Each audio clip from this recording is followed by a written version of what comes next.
महाराष्ट्रामध्ये कोरोनाने अक्षरशः थैमान घातलंय। आपल्या राज्याची अर्थव्यवस्था ही पूर्णतः कोलमडलेली आहे। आता या अर्थव्यवस्थेला उभारी देण्यासाठी शासन प्रयत्न करत आहे आणि म्हणून शासनाच्या वित्त विभागाने एक GR काढलेला आहे आणि 2020-21 या आर्थिक वर्षामध्ये काय उपाययोजना करता येतील, काय बंद करता येतील, काय पुढे चालू करता येईल याच्यावर त्यांनी परिपत्रक काढलेलं आहे आणि त्या परिपत्रकामध्ये ज्या गोष्टी सांगितलेल्या आहेत त्या मी तुमच्या समोर ठेवणार आहे।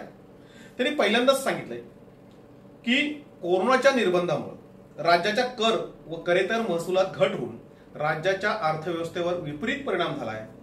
सदर संसर्गाचा प्रादुर्भाव हा वाढत असल्याने व त्यामुळे लागू केलेल्या लॉकडाऊनद्वारे घातलेल्या अनेक निर्बंधांच्या अनुषंगाने राज्याची आर्थिक घडी पुढील 2 ते 3 महिने अशीच राहण्याची शक्यता आहे।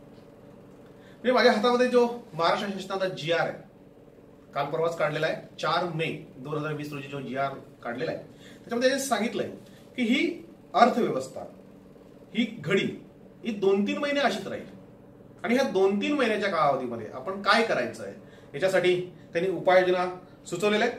त्याच्यात त्यांनी सांगितलंय की निवडून आलेले जे लोकप्रतिनिधी आहेत, शासकीय निमशासकीय विद्यापीठांचा सर्व अनुदानित संस्थांमधील सर्व अधिकारी आणि हे लोकप्रतिनिधी कर्मचारी भारतीय प्रशासन सेवेतील अधिकाऱ्यांसह गट ड चे कर्मचारी वगळून यांना मार्च महिन्यातील वेतन 2 टप्प्यात देण्याचा निर्णय घेतलेला आहे।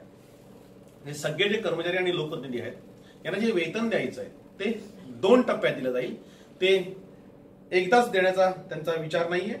आता ही वित्तीय तूट विचारात घेता हे सगळं काही पुरेसं नाहीये आणि म्हणून जे अर्थव्यवस्थेवर जे परिणाम होणार आहे त्याच्यामध्ये ते सावरण्यासाठी कार्यक्रमाअंतर्गत सर्व चालू योजनांचा आढावा घेणं हे सुरू झालेलं आहे।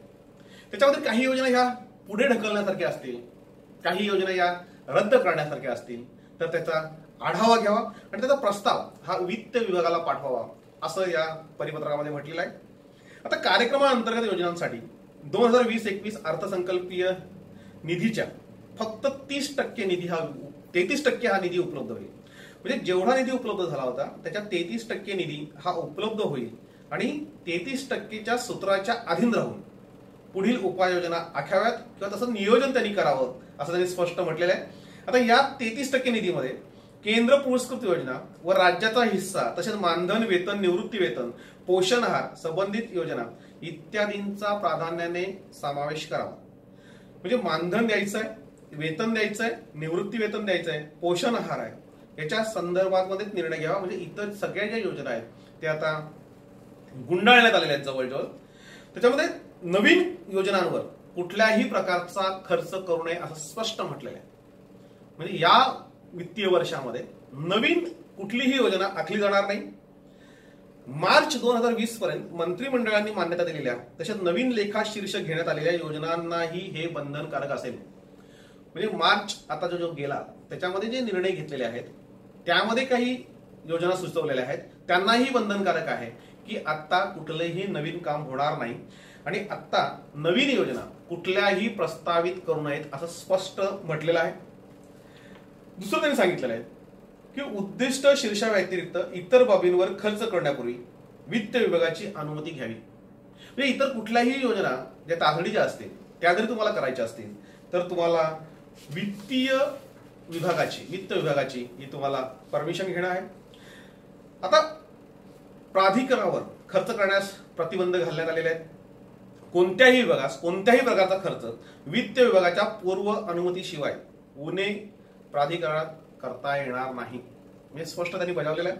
त्याच्यानंतर प्राधान्य विभाग जो आहे तो प्राधान्य विभागामध्ये फक्त कोरोना व्हायरसमुळे उद्भवलेली परिस्थिती हाताळण्यासाठी सार्वजनिक आरोग्य विभाग, वैद्यकीय शिक्षण व औषधे द्रव्य विभाग, अन्न व नागरी पुरवठा विभाग व मदत व पुनर्वसन विभाग यांना प्राधान्यक्रम निश्चित करण्यात आलेला आहे।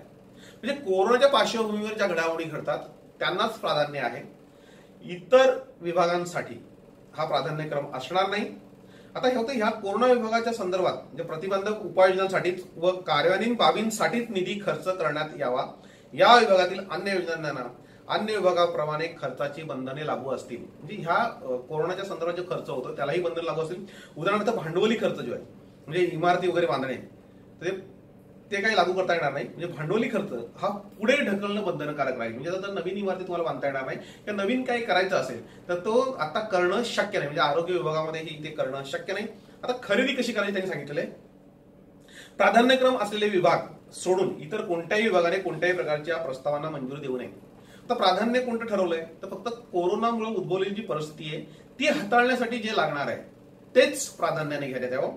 बाकी इतर कुठल्याही खरेदीच्या प्रस्तावांना मंजुरी देऊ नये. म्हणजे आता सगळ्या ज्या खरेदी आहेत त्या बंद करण्यात आलेल्या आहेत. विद्यमान फर्निचर दुरुस्ती, झेरॉक्स मशीन, संगणक उपकरणे, नैमित्तिक कार्यशाळा, सेमिनार, भाड्याने कार्यालय देणे इत्यादी बाबींवरील खर्चावर सध्या प्रतिबंध घालण्यात येत आहे.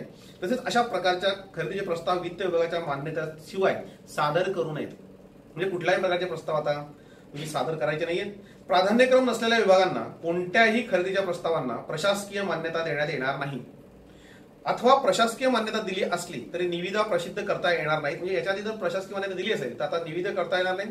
औषधे, अत्यावश्यक वैद्यकीय उपकरणे व त्यांचा पुरवठा इत्यादी खर्चासाठी मुभा राहील.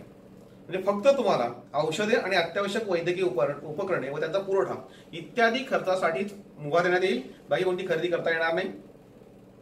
चालू आर्थिक वर्षात कार्यालयातील दैनंदिन वापरातील उपयोगी वस्तूंच्या मर्यादित खरेदी करता वितरित निधीच्या 75% मर्यादेत अनुमती राहील.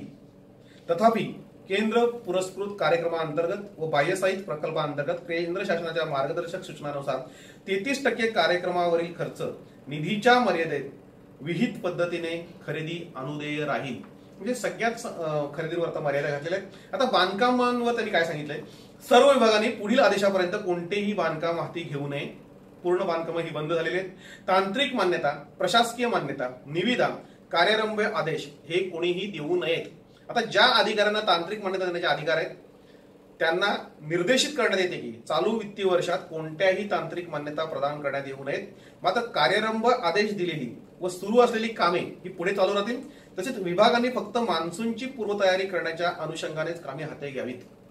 याच्यामध्ये स्पष्ट त्यांनी सांगितलेलं आहे की आता नवीन काहीही करता येणार नाही. जरी निविदा काढल्या असतील तरी कार्यारंभ आदेश हे कोणालाही देता येणार नाही.